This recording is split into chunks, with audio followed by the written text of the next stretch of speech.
We're now going to go to the Middle East. And there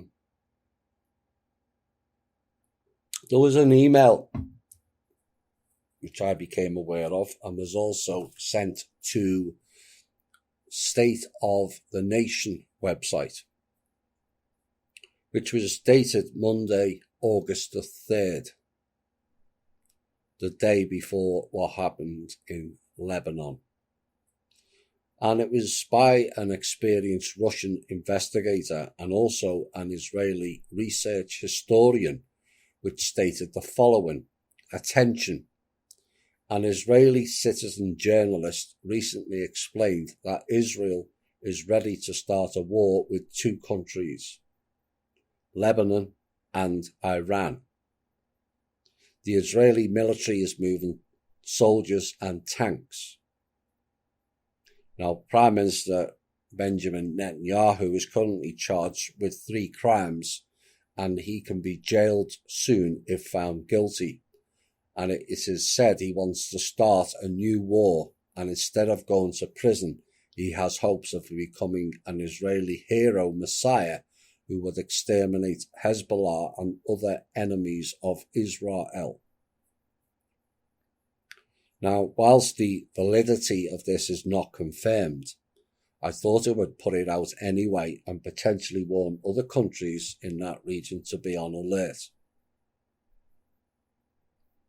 And I'm also asking whether Trump could help with this by stating quite clearly to Israel that any incursions or preparations for attacks against other countries ends the aid that the US sends each year.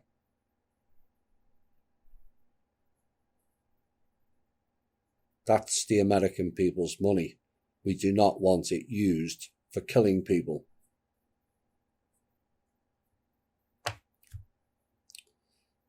The danger that Benjamin Netanyahu will provoke Trump into attacking Iran is a fairly real one and is an element of concern in some countries and dignitaries and agencies around the world.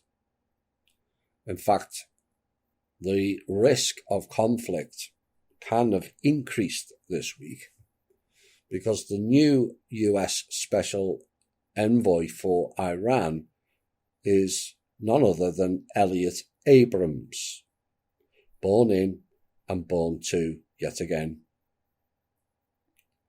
And he was the defender of mass murder in the 1980s in Central America and is also classified as fanatically pro-Israel. Now, the mass murder in Central America we covered in an earlier show called Operation Condor and was carried out by the CIA and also the P2 Lodge. But his misdemeanors don't end there, do they, Mr. Abrams? Because during the investigation of the Iran-Contra affair, Lawrence Walsh, the independent counsel tasked with investigating the case, prepared multiple felony counts against Abrams. Now, back in 1991, Abrams admitted that he knew more than he acknowledged in his congressional testimony, cooperated with Walsh and entered into a plea agreement in which he pleaded guilty to 2 misdemeanor counts of withholding information from Congress.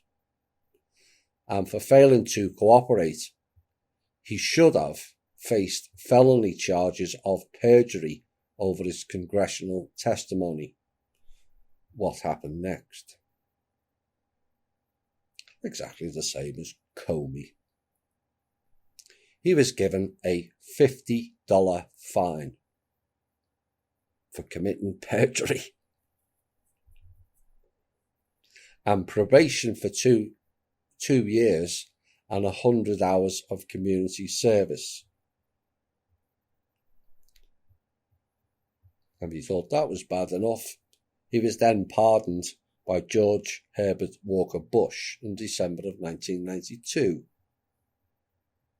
And one hopes Mr. Abrams in his new job works for all the people, not just one country 8,000 miles away. This is linked to the last story and also the previous one and also the one after it. Saudi Arabia's Crown Prince Mohammed bin Salman has now been accused of sending a hit squad to Canada in order to kill former Saudi intelligence official Saeed al-Jabri. Now, the plan failed to kill him, and that plan was soon after the murder of the journalist Jamal Khashoggi in Turkey, according to court documents filed in America this week. Now, Mr. Jabri, who's a veteran of the government of Saudi Arabia, fled into exile 3 years ago, and he's been under private security protection in Toronto ever since. Now, the alleged plot failed after Canada border agents became suspicious of the hit squad as they attempted to enter the country at Toronto's Pearson International Airport. Mr. Jabri, who's 61, was for years the key go-between for Britain's MI6 and other Western spy agencies in Saudi Arabia. Now, the 106-page complaint, which was filed in Washington, D.C., now accuses the Crown Prince of attempting to murder Mr. Jabri in order to silence him. Mr. Jabri says this is down to him possessing damning information, and the document says that this includes alleged corruption and overseeing a team of personal mercenaries who are labelled the Tiger Squad. Now, members of the Tiger Squad were involved in the murder of dissident journalist Khashoggi, who was killed inside the Saudi consulate in Istanbul in 2018. Then, less than 2 weeks after the murder of Khashoggi, Mr. Jabri says the Tiger Squad travelled to Canada with the intentions of killing him. Now, the court filing says that the group, which includes a man from the same department as the man accused of dismembering Khashoggi, were carrying 2 bags of forensic tools. However, Canadian border agents quickly became suspicious of the group and refused them entry after interviewing them. Bin Salman, in fact, dispatched a hit squad to North America to kill Dr. Saeed, the claim asserts, and Mr. Jabri is also accusing the Crown Prince of attempted extrajudicial killing in violation of the US Torture Victim Protection Act and also in breach of international law. Now, for years he was the right-hand man, Mr. Jabri, to Prince Mohammed bin Nayef, who was widely credited with defeating the Al-Qaeda insurgency in the 2000s. And he was also the linchpin in all Saudi Arabia relations with the Five Eyes group: the US, UK, Canada, Australia, New Zealand. There's actually a lot more than Five Eyes, but they're the main 5 intelligence agencies. But in 2015, everything changed. King Abdullah died and his half-brother Salman ascended to the throne, appointing his young and untested son, Mohammed bin Salman, widely known as MBS, as Defence Minister.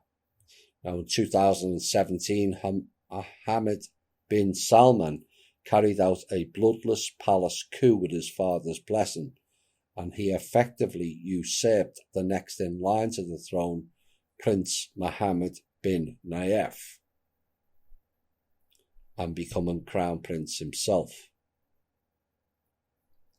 Now, that deposed prince is currently arrested, his assets have been seized, and those who work for him have been removed from their posts. And that's why Mr. Jabri then fled to Canada. This has all the hallmarks of faction fighting, that story. But that will reveal more details for us to discern and also connect more dots. This is also connected to the previous stories. We're back to Lebanon again.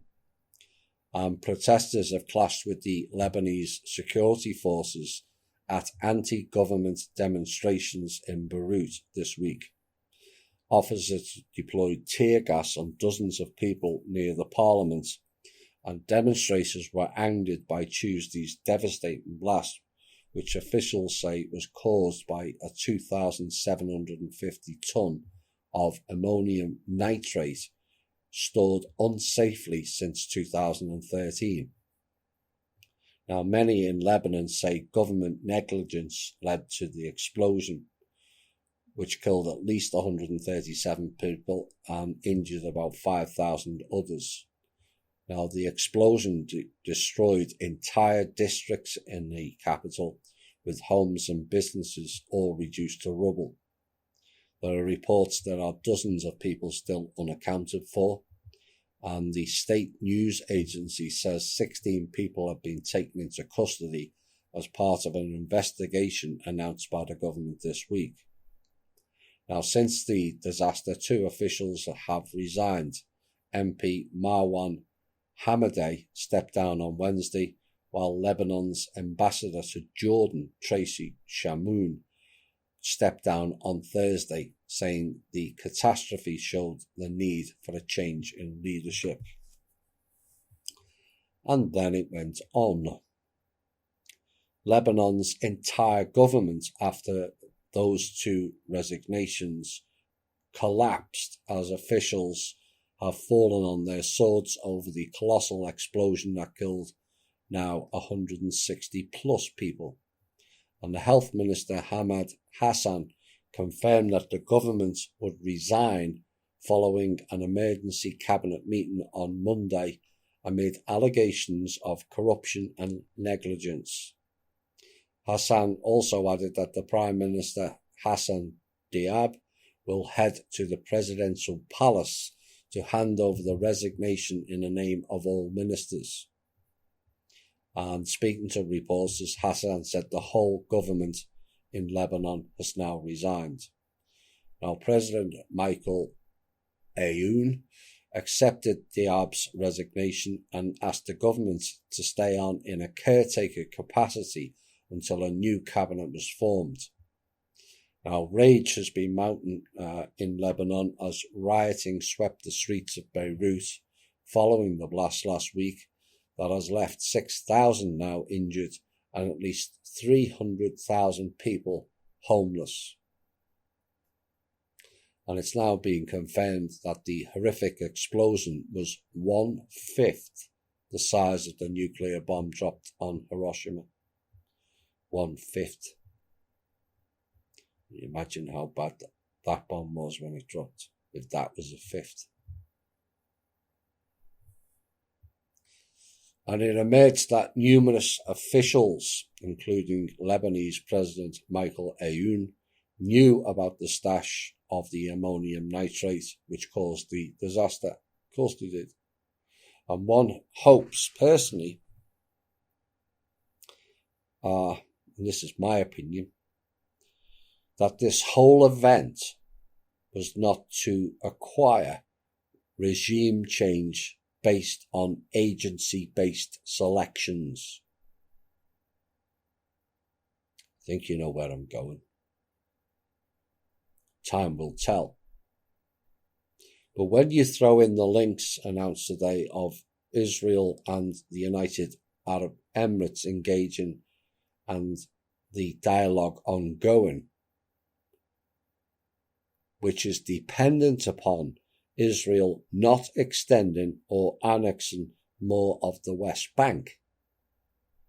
And then you throw in the fact that the Israeli people have not backed down in their protesting, but actually increased it. Just maybe there is a sign of change in the Middle East. time will tell. Message to the Israeli people. The fastest way to end the hate, war and bloodshed is #HugAPalestinian.